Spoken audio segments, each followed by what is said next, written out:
Bonjour. Après vous avoir montré comment modifier le module d'entête et son bouton du thème Vantage d'Aptem, je vais vous montrer comment modifier le restant de la page d'accueil. Donc en fait tous les éléments qui se trouvent sous ce module d'entête et au-dessus du pied de page qui se trouve ici. Donc en fait tous les éléments qui sur ce site de test se trouvent sur fond orangé. Donc passons tout de suite à la pratique. Donc contrairement au module d'entête, qui comme je vous l'ai montré dans mes précédents tutos, se trouve sur une page définie comme page d'accueil, en fait le restant fonctionne sous forme de widgets. Et donc on va tout naturellement les retrouver dans votre administration WordPress à Apparence, et on clique sur Widget. Et en fait, vous avez une colonne latérale dédiée à la page d'accueil. Ici, page d'accueil, où on va bien retrouver ici mes trois éléments. Donc le premier, c'est un widget de bibliothèque Elementor, puisque sur ce site de test, j'utilise Elementor et Elementor Pro. J'y reviendrai par après. Et ensuite, on a deux autres widgets spécifiques à Vantage, qui sont donc les dernières fiches de l'annuaire, ainsi que les derniers articles de blog. Donc on retrouve bien ici l'élément de bibliothèque Elementor, les dernières fiches, et ensuite donc les derniers articles de blog. Donc en fait le principe c'est que vous pouvez en fait afficher ici n'importe quel widget présent dans la page des widgets. Donc je ne vais pas tous les faire, mais on va vous montrer quelques exemples. Mais avant de vous montrer des exemples ici, voyons déjà ce qui est en place. Le plus important pour vous, sur ce type de site, puisque ça sera un site d'annuaire, nous sommes bien d'accord que ce sont les dernières fiches publiées. Donc, pour cela, il faut donc utiliser le widget Vantage Home Latest Listings pour Vantage dernière fiche en page d'accueil. Vous pouvez définir vous-même votre titre. Donc là, moi, dans mon site de test, j'ai mis dernière fiche publiée, ici. Et une description. Découvrez la présentation de nos trois derniers adhérents. Donc, vous pouvez très bien mettre ce que vous voulez. Par exemple, nouveautés. Allez, on va faire mieux. Les nouveautés de l'annuaire. Voilà. Corriger la faute. Les nouveautés de l'annuaire. La présentation de nos... Allez, on va faire des 6 dernières fiches publiées. 6 dernières... Hop.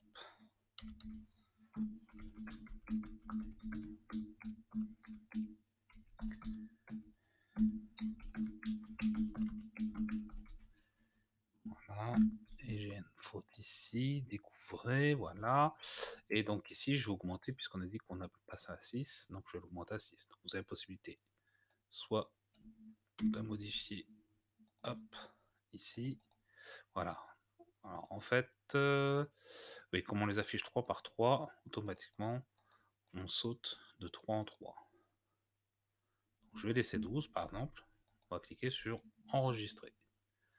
Et maintenant, on va voir côté visiteur. Donc vous voyez qu'ici, on avait 3 fiches avec ensuite le bouton pour en voir plus. Si je renouvelle la page, on a 3, 6, 9, 12, avant de voir le bouton voir plus de fiches. Donc, c'est assez simple comme fonctionnement, et on va retrouver à peu près le même fonctionnement ici pour les derniers articles de blog. Donc, de la même façon, vous pouvez personnaliser le titre, vous pouvez personnaliser la description. Donc le titre qu'on va retrouver ici, la description en dessous.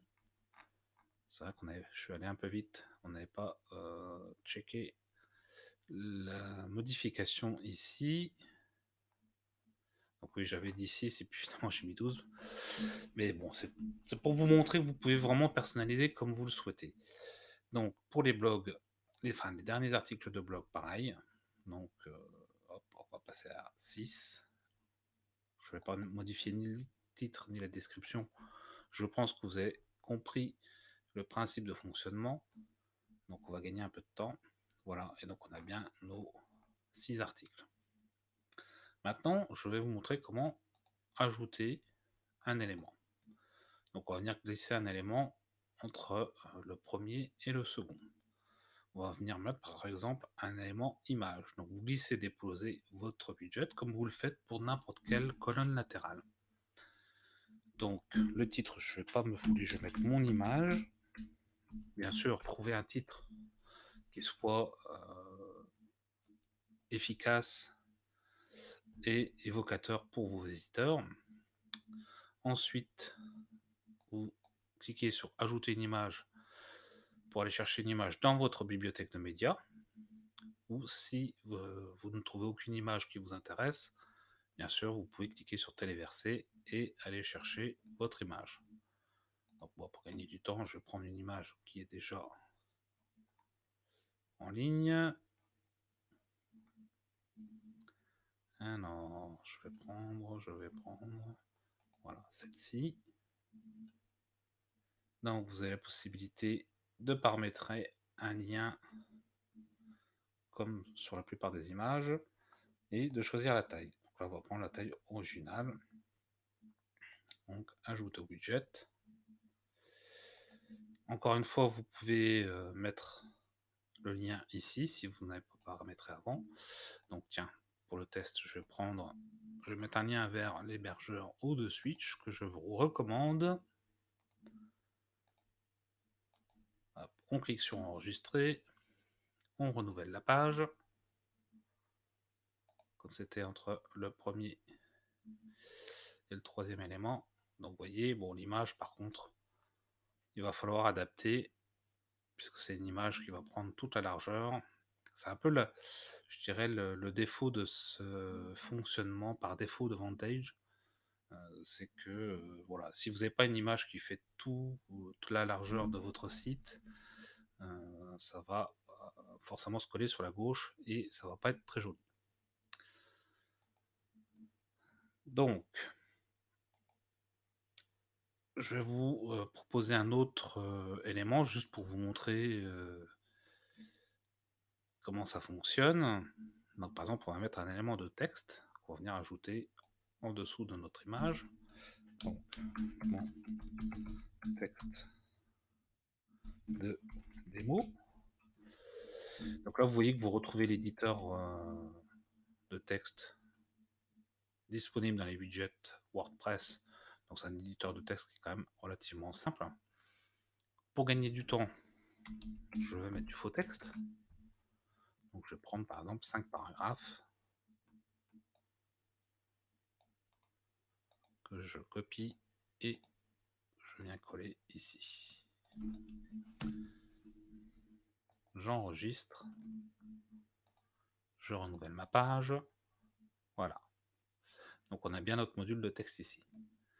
Comme vous pouvez le voir, au niveau mise en page, c'est un peu comme l'image, c'est pas terrible. Et à moins de mettre les mains dans le code, pour améliorer ça, il n'y a pas beaucoup de choix. Alors la solution qu'on peut vous proposer, c'est d'utiliser comme je l'ai fait ici, et c'est d'ailleurs la raison pour laquelle j'ai utilisé cette façon de faire, c'est d'utiliser donc la bibliothèque d'Elementor. Alors cette bibliothèque d'Elementor, je ne vais pas aller plus loin dans le détail dans ce tutoriel vidéo, je vous invite à visionner le prochain tutoriel vidéo que je vais faire et qui lui sera entièrement dédié. Mais il faut savoir que ce widget n'est disponible que dans la version pro d'Elementor. Donc ne vous embêtez pas à installer Elementor dans sa version gratuite sur votre annuaire fait avec Vantage si vous n'avez pas l'intention d'acheter une licence pro, en sachant que cette licence, tout comme le thème Vantage, est à renouveler tous les ans si vous souhaitez avoir les mises à jour. Donc je vais juste vous montrer rapidement le fonctionnement. Donc en fait, la bibliothèque d'Elementor, une fois que vous avez glissé le widget dans la colonne correspondant à la page d'accueil, il vous suffit donc d'indiquer le titre, et ensuite vous avez une liste de sélection disponible,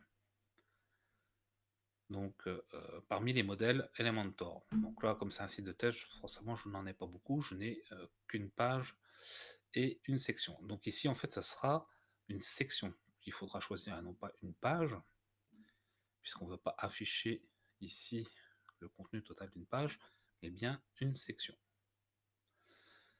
Donc, je pense que vous avez compris le principe de l'ajout de widgets pour les afficher les uns au-dessus des autres. Attention, on ne peut pas les afficher l'un à côté de l'autre, sauf à utiliser un constructeur de page comme Elementor,